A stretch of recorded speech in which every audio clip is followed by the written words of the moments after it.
I've been told that for a long time, long before I even ran. I mean, people have been talking about it for a long time. You have approximately 45,000 people there. People really don't even know if Denmark has any legal right to it. But if they do, they should give it up because we need it for national security. That's for the free world. I'm talking about protecting the free world. You look at, you don't even need binoculars. You look outside, you have China ships all over the place. You have Russian ships all over the place. We're not letting that happen. We're not letting it happen.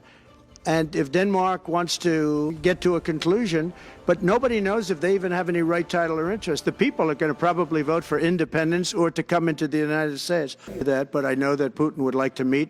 I don't think it's appropriate that I meet until after the 20th, which I hate because, you know, every day people are being, many young people are being killed, soldiers. You know, the land is very flat and hundreds of thousands of soldiers from each, many hundreds of thousands from each side are dead.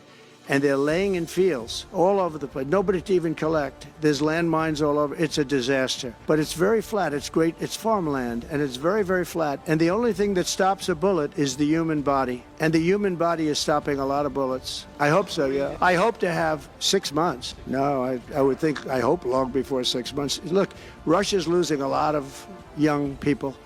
And so is Ukraine. And it should have never been started. That's a war that should have never happened. I guarantee you, if I were president, that war would have never happened. Because Canada and the United States, that would really be something. You get rid of that artificially drawn line, and you take a look at what that looks like. And it would also be much better for national security. Don't forget, we basically protect Canada. But here's the problem with Canada. So many friends up there. I love the Canadian people. They're great. But we're spending hundreds of billions a year to protect it. We're spending hundreds of billions a year to take care of Canada. We lose in trade deficits. We're losing massive. We don't need their cars. You know, they make 20% of our cars. We don't need that. I'd rather make them in Detroit. We don't need the cars. We don't need their lumber. We have massive fields of lumber. We don't need their lumber. We have to unrestrict them because stupid people put, you know, restrictions on, but I can do that with an executive order. We don't need anything they have. We don't need their dairy products. We have more than they have.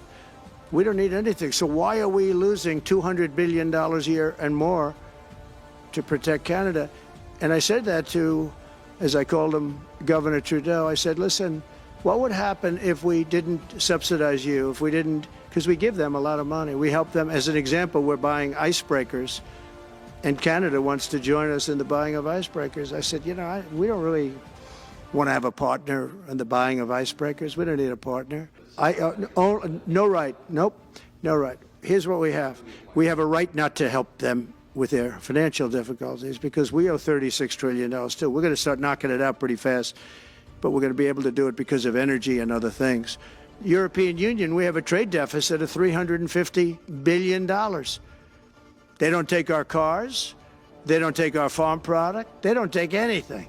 But all of that fake stuff that took the lives of people, I mean, literally destroyed people. People are destroyed because of what they did. Destroyed. But we got to be president.